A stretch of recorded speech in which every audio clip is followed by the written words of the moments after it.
সংবাদ সবাইকে স্বাগত জানাচ্ছি। আমি ফিরোজ তোহা। শুরুতেই সংবাদ শিরোনাম। শুরুতেই জানাবো এই মুহূর্তে হাতে পাওয়া সকালের সর্বশেষ গুরুত্বপূর্ণ সংবাদ। ভারতের স্বার্থ রক্ষা করতে গিয়ে সরকার দেশের জনগণের সঙ্গে বেইমানি করেছে, আর দুই রাষ্ট্রই জনগণের বিপক্ষে দাঁড়িয়ে বন্ধু বন্ধু খেলা করে লুটপাট ও জুলুম জারি রেখেছে। তাই উভয়ের বিরুদ্ধেই রুখে দাঁড়াতে হবে বলে হুঁশিয়ারি দিয়েছেন রাষ্ট্র সংস্কার আন্দোলন। এবারে জানাবো উপজেলা নির্বাচনও দেশের মানুষ প্রত্যাখ্যান করবে। দ্বাদশ জাতীয় সংসদের মতো উপজেলা পরিষদ নির্বাচনও এদেশের মানুষ প্রত্যাখ্যান করবে বলে হুঁশিয়ারি দিয়েছেন ঢাকা বিশ্ববিদ্যালয়ের ছাত্র সংসদের সাবেক ভিপি ও গণঅধিকার পরিষদের সভাপতি নুরুল হক নূর। জানাবো জামায়াতে নতুন কর্মসূচি ঘোষণা। পবিত্র রমজান ও ঈদের পর দলে নেতাকর্মীদের সক্রিয় করতে একের পর এক নানা কর্মসূচি দিচ্ছে বাংলাদেশ জামায়াতে ইসলামী। তারই ধারাবাহিকতায় শুক্রবার গণসংযোগ পক্ষের উদ্বোধন করেছেন দলটির আমির ডক্টর শফিকুর রহমান। এই গণসংযোগ চলবে আগামী 30 মে পর্যন্ত। এদিকে বিএনপির সিনিয়র যুগ্ম মহাসচিব অ্যাডভোকেট রুহুল কবির রিজভী বলেছেন, বিনা কারণে কারাগার বিএনপি নেতাকর্মীদের এখন স্থায়ী ঠিকানা হয়ে গেছে। তবে এই সরকারের প্রত্যেকটি অন্যায় অপকর্মের রেকর্ড করা আছে। জানিয়ে দেব, আওয়ামী লীগের সাধারণ সম্পাদক ও সেতুমন্ত্রী ওবায়দুল কাদের বলেছেন, আন্দোলন ও নির্বাচনে ব্যর্থ হয়ে মহাবিপদে আছে বিএনপি। তারা জঙ্গিবাদের ঠিকানা, দেশের অগ্রগতির পথে প্রধান অন্তরায়, তাদের রুখতে হবে। এবং সর্বশেষ জানাবো আন্তর্জাতিক সংবাদ। ইরানে ইসরায়েলি হামলার পর বিশ্বব্যাপী তেল ও স্বর্ণের দাম লাফিয়ে লাফিয়ে বেড়েছে এবং শেয়ার বাজারে দরপতন হয়েছে বলে প্রতিবেদন প্রকাশ করেছে ব্রিটিশ সংবাদ মাধ্যম বিবিসি। এতক্ষণ শিরোনাম শুনছিলেন, এবার বিস্তারিত। প্রিয় দর্শক, আপনি যদি এই চ্যানেলে নতুন হয়ে থাকেন, ভিডিওটি দেখতে দেখতে চ্যানেলটি সাবস্ক্রাইব করে আমাদের সঙ্গেই থাকুন।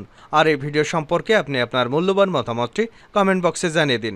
আর হ্যাঁ প্রিয় দর্শক, জানিয়ে দিন ভিডিওটি কোথা থেকে দেখছেন। সরকার জনগণের সঙ্গে বেইমানি করেছে রাষ্ট্র সংস্কার আন্দোলন। ভারতের স্বার্থ রক্ষা করতে গিয়ে সরকার দেশের জনগণের সঙ্গে বেইমানি করেছে, আর দুই রাষ্ট্রই জনগণের বিপক্ষে দাঁড়িয়ে বন্ধু বন্ধু খেলা করে লুটপাট এবং জুলুম জারি করে রেখেছে। তাই উভয়ের বিরুদ্ধেই রুখে দাঁড়াতে হবে। শুক্রবার জাতীয় প্রেস ক্লাবে তোফাজ্জল হোসেন মানিক মিয়া হলে রাষ্ট্র সংস্কার আন্দোলনের উদ্যোগে আগ্রাসন আধিপত্যবাদ মোকাবেলায় রাষ্ট্র সংস্কারের রাজনীতির শীর্ষক আলোচনা সভায় বক্তারা এসব কথা বলেন। সভায় হাসনাত কায়ুম বলেন, বাংলাদেশের মাফিয়া সরকারের সঙ্গে ইন্ডিয়ার ফ্যাসিস্ট সরকারের এক জায়গায় খুব মিল দেখা যায়। এদেশের সরকার যেমন মুক্তিযুদ্ধের চেতনা নাম ব্যবহার করে মাফিয়াদের হাতে দেশের জনগণের সম্পদ তুলে দেয়, আর ওই দেশের সরকার হিন্দুত্ববাদের নামে জনগণের সম্পদ মাফিয়াদের হাতে তুলে দেয়। ইন্ডিয়া রাষ্ট্র যেমন সে দেশের জনগণের শত্রু, তেমনি বাংলাদেশের রাষ্ট্র এদেশের জনগণের শত্রু।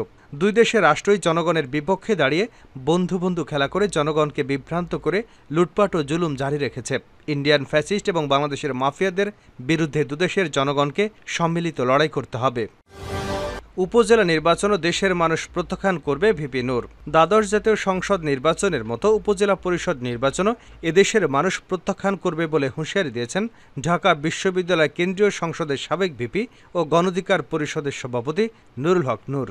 শুক্রবার সন্ধ্যায় জাতীয় প্রেস ক্লাবে গণঅধিকার পরিষদ আয়োজিত প্রতিবাদ সমাবেশে এই হুঁশিয়ারি দেন তিনি। নূর বলেন, জনগণের সঙ্গে চলমান মশকরার জবাব দিতে হবে।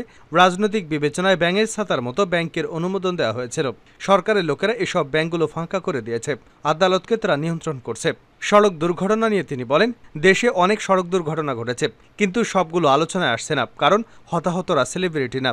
সাবেক ভিপি বলেন, ভারতের বিরুদ্ধে কথা বলার মুরদ শেখ হাসিনা বা ওবায়দুল কাদেরের নেই, কারণ তারা ভারতের কাছে মাথা নত করেছে।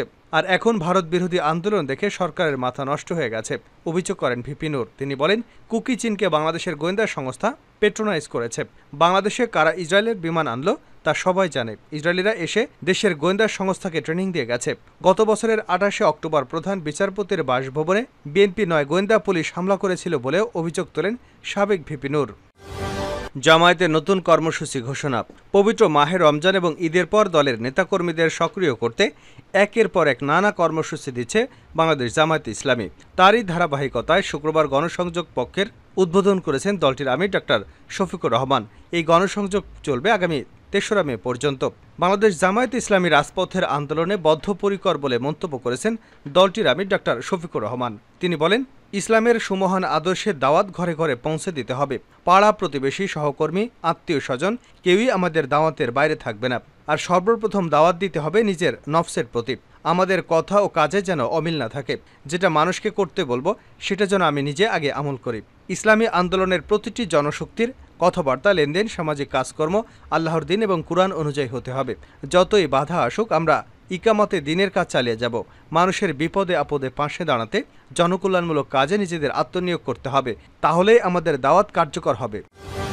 সরকারের প্রত্যেকটি অন্যায় রেকর্ড আছে রিজভি।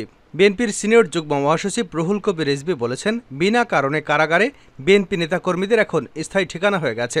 তবে এই সরকারের প্রত্যেকটি অন্যায় অপকর্মের রেকর্ড করা আছে। শুক্রবার জাতীয় প্রেস ক্লাবের সামনে জিয়া প্রজন্ম দল কেন্দ্রীয় কমিটি আয়োজিত বিএনপির সকল রাজবন্দীদের নিঃশর্ত মুক্তির দাবিতে অবস্থান কর্মসূচিতে প্রধান অতিথির বক্তব্যে তিনি এসব কথা বলেন। রুহুল কবির রিজভি বলেন, বিএনপির জন্য দিনের আলো যেন নিষিদ্ধ।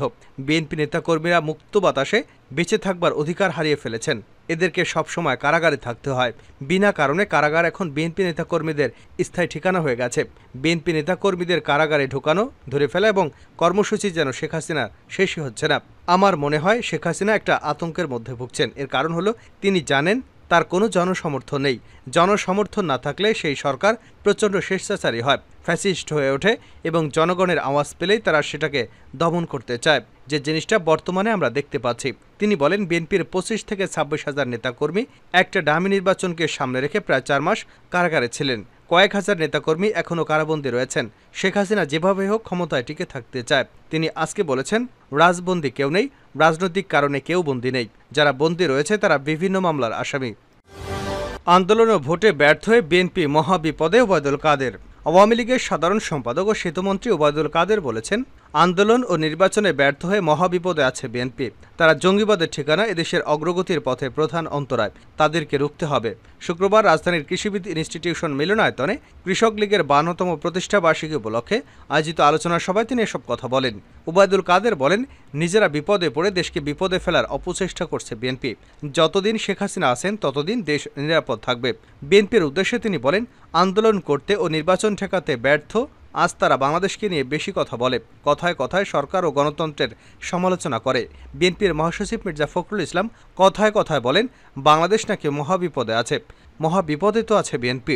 তাদের নেতা লন্ডনে, কর্মীরা হতাশ। কি করবে হাল ধরার কেউ নেই। বিএনপি পথহারা পথিকের মতো দিশাহারা। এ দলের ভবিষ্যৎ আছে বলে তাদের কর্মীরাও বিশ্বাস করে না। সর্বশেষ জানাবো আন্তর্জাতিক সংবাদ। ইরানে হামলার পরই বাড়ল তেল ও স্বর্ণের দাম। ইরানে ইসরায়েলি হামলার পর বিশ্বব্যাপী তেল ও স্বর্ণের দাম লাফিয়ে লাফিয়ে বেড়েছে এবং শেয়ার বাজারে দরপতন হয়েছে বলে প্রতিবেদন প্রকাশ করেছে ব্রিটিশ সংবাদ মাধ্যম বিবিসি। প্রতিবেদনে বলা হয়, শুক্রবার সকালে এশিয়ার বাণিজ্যে ব্রেন্ট ক্রুড ব্যারেল প্রতি 3% বেড়ে প্রায় $90 পৌঁছেছে। এ সময় সোনা প্রতি আউন্স $2400 উপরে নতুন রেকর্ডের উচ্চতার কাছাকাছি লেনদেন করেছে।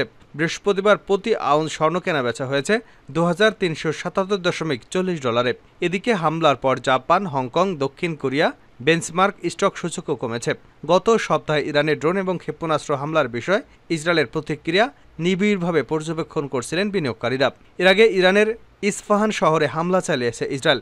তবে ইরান জানিয়েছে ইস্পাহানের আকাশে 3টি ড্রোন ধ্বংস করে ভূপাতিত করা হয়েছে।